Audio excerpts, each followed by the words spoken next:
Greetings, members, one and all of the Salvation Nation. The secrets of Fort Knox. That's what we're going to talk about in this video. And when you think of Fort Knox, what's the one word that comes to mind? Let's explore.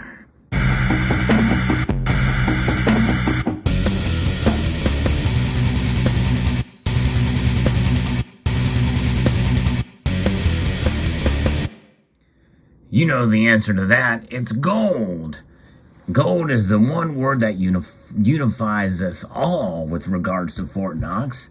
You've heard me talk about Fort Knox on this channel multiple times.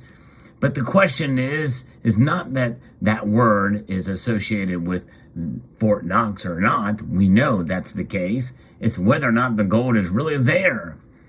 If I was to take a poll, my guess is the majority of you would say that there is no gold in Fort Knox. I may do that at some point in time on my community tab on this channel, but feel free to chime in the comment section below if you think it's really there. We're going to talk about that as well as other secrets of Fort Knox.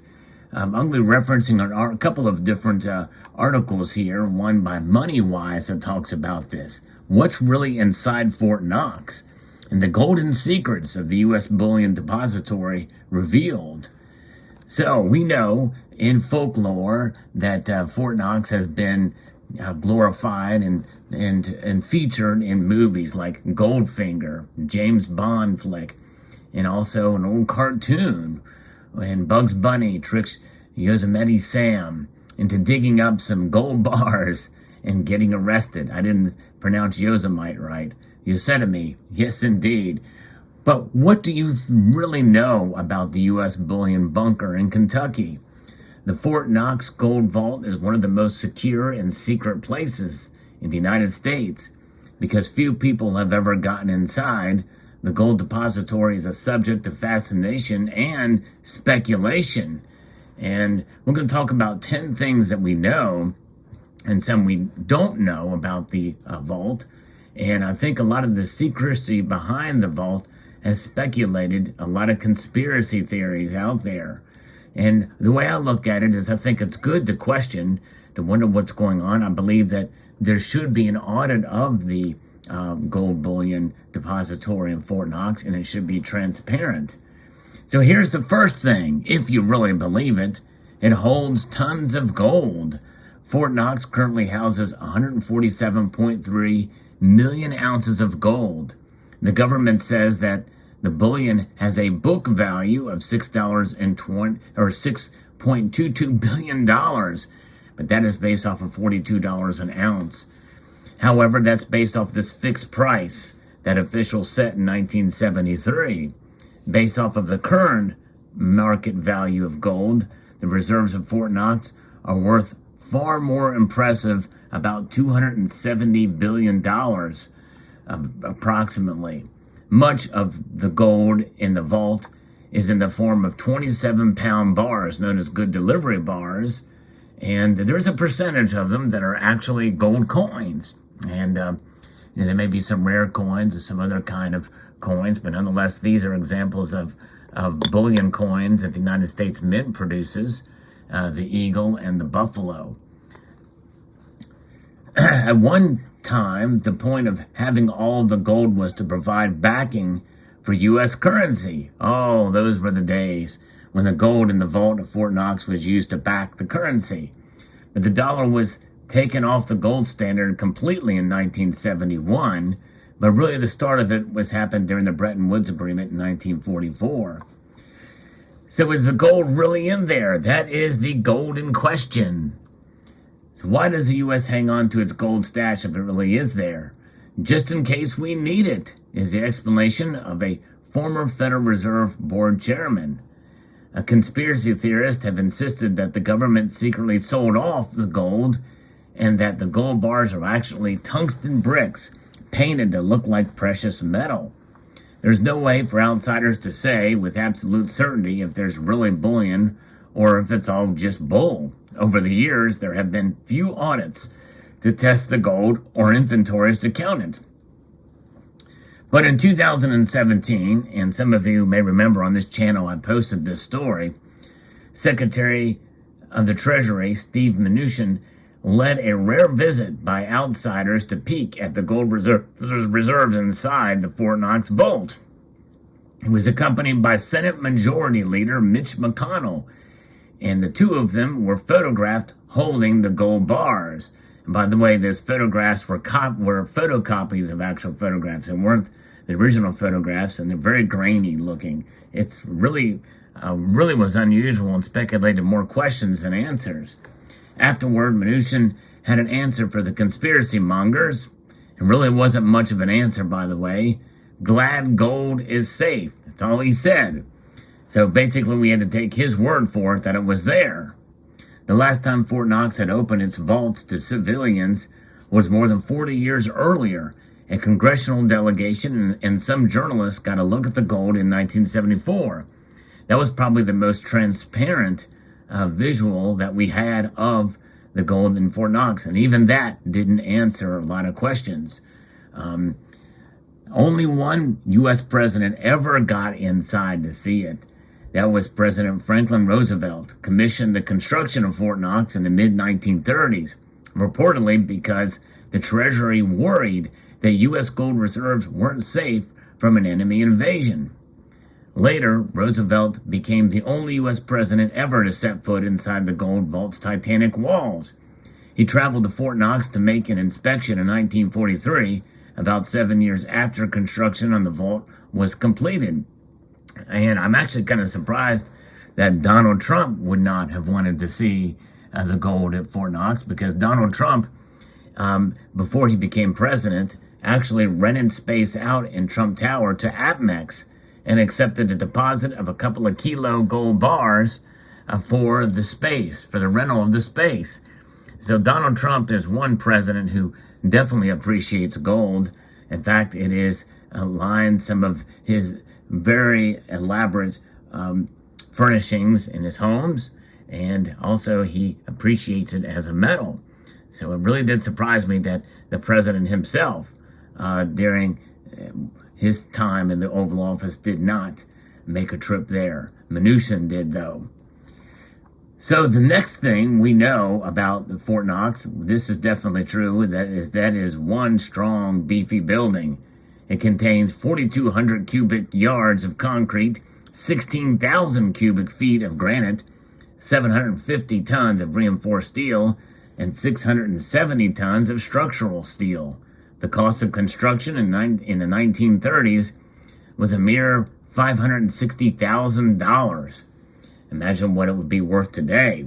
The roof is said to be bomb-proof, and the main vault door weighs 20 tons and is 21 inches thick. The Treasury says no one person knows the entire combination. The door is resistant to torches, drills, and explosives. Not that any of that matters. The real challenge to any would-be intruder is reaching the building in the first place. There is a lot of guards. There's a lot of protection there. It's guarded by members of the U.S. Mint Police, one of the oldest federal law enforcement agencies. It was established in 1792, which that was the same year that the Mint was established. The officers undergo 12 weeks of basic training following 5 weeks of field training. They learn a long list of heavy-duty skills, including weapons handling, cornering, door entry, and room clearing. If that doesn't seem intimidating enough, Fort Knox sits at the center of a 109,000-acre U.S. Army post and is a training ground for military troops from around the country. Yes, now occasionally, the vault at Fort Knox has held other precious items besides gold, and this is quite fascinating. In 1939, one of the original copies of the Magna Carta, the medieval English charter laying down basic human rights, was brought to the U.S. to go on exhibit at the New York World's Fair. When World War II erupted, the delicate document was transferred to Fort Knox for safekeeping. The Magna Carta stayed in residence until 1947, when it went back to England. But for a time, it had some treasured American roommates. Yes, indeed. World War II turned Fort Knox into a hotel of sorts for prized papers from both sides of the pond. Originals of the Declaration of Independence, the Bill of Rights, and the U.S. Constitution were moved to the gold vault out of fear that the nation's capital itself would be attacked. In fact, there were plans of that by the Nazis. As the war wound down, the parchment was returned to its rightful home in Washington, D.C. in 1944. That left some room at Fort Knox for the next priceless guest. Legend has it that Hungary's King Koloman, who reigned from 1095 to 1116, declared that the Holy Crown of Hungary, and not the king, was the true ruler of the realm.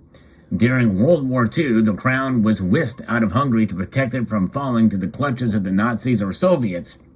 It resurfaced in Austria in 1945 and was handed over to American forces.